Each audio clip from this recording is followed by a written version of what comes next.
Salut, c'est votre ami Jude Le Sommard, coach et formateur de l'History Maker Experience.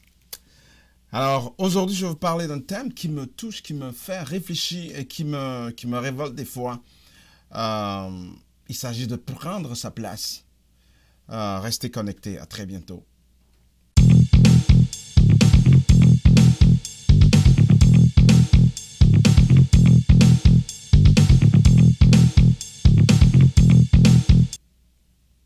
Il m'arrive souvent de parler avec des gens qui vivent ici. Ce message va être adressé spécialement à mes frères et sœurs qui sont dans la diaspora, peut-être ici en Amérique du Nord ou en Europe. Je parle souvent avec des entrepreneurs ou des gens qui sont dans tout ce qui touche au manuel et qui se plaignent qu'il n'y a pas de relève, qu'il y a pas mal de travail, mais qu'il y a très peu d'ouvriers en fait. La moisson est abondante, mais il y a très peu d'ouvriers. Et je suis souvent étonné de voir que beaucoup de gens dans la diaspora ne comprennent pas ce message-là. Je n'ai rien contre les études universitaires. J'en suis même un produit puisque j'ai étudié en droit. J'ai obtenu ce qu'il fallait avoir comme diplôme et pourtant aujourd'hui je suis dans un domaine qui n'a rien à voir avec ce que j'ai étudié et qui consiste essentiellement à travailler avec mes mains. Vous savez, on ne peut pas écrire une histoire, on ne peut pas s'imposer en tant que communauté si nous nous situons simplement dans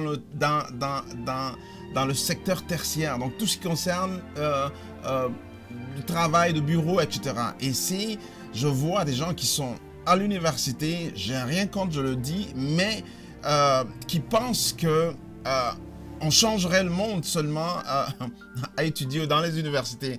Je vais vous dire aujourd'hui que c'est pas vrai parce que si on prend l'évolution de l'humanité, c'est d'ailleurs dans les gens qui sont les plus riches, c'est pas ceux qui ont fait les plus grandes études, mais c'est ceux qui ont utilisé leur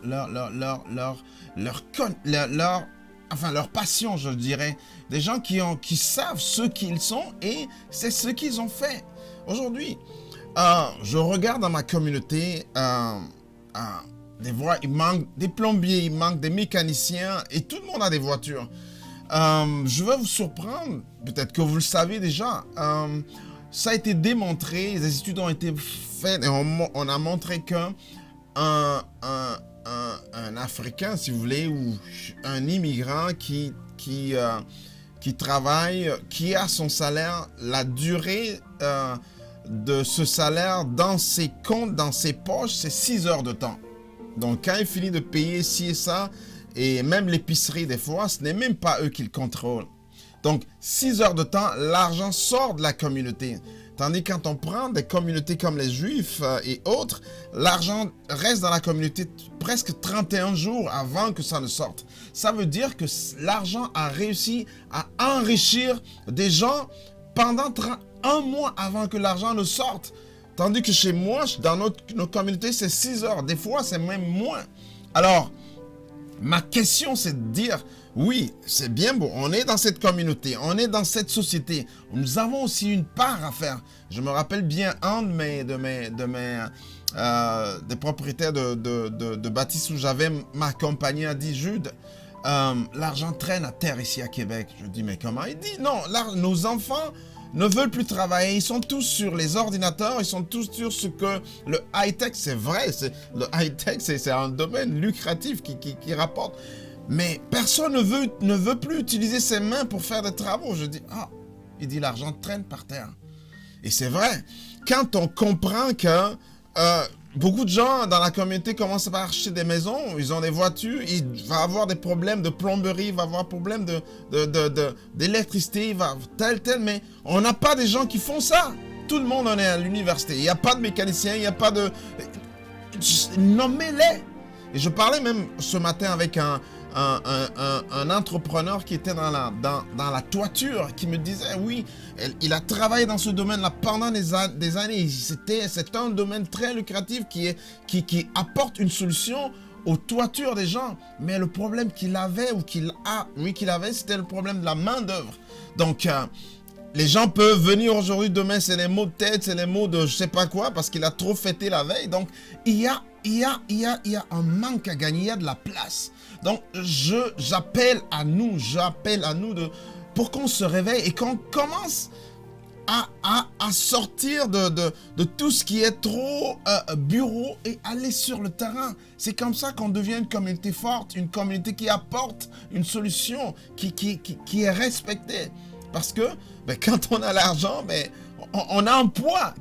Qu'on ne le veuille pas, l'argent ne doit pas être un maître, mais un serviteur. Mais quand on l'a, on a son mot à dire aussi. Et l'argent, si ça traîne par terre, il faut aller le chercher. Et en quoi faisant? En apprenant des métiers qui sont des métiers de la main. Mais c'est vrai, tu ne peux pas travailler avec la main si tu n'utilises pas ton cerveau. Les deux vont ensemble. Donc, ça me révèle des fois, ça me donne beaucoup à réfléchir. Et c'est un cri de cœur, c'est pas pour dire qu'aller à l'université c'est mauvais ou être dans l'IT c'est mauvais, mais il y a d'autres choses. On ne peut pas être tous dans l'IT, on ne peut pas être tous médecins. Il y a des gens qui vont être dans le manuel. Le médecin il fait du manuel aussi en passant. Donc écoutez, réveillons-nous et travaillons fort pour être aussi des gens qui apportent, qui apportent des solutions dans la société. En faisant quoi? En allant trouver là où le besoin est. Et si tu as une passion pour ça, pourquoi tu ne développerais pas? Alors, c'est ce que j'avais à vous partager aujourd'hui. C'est votre ami Jules Le Sommer.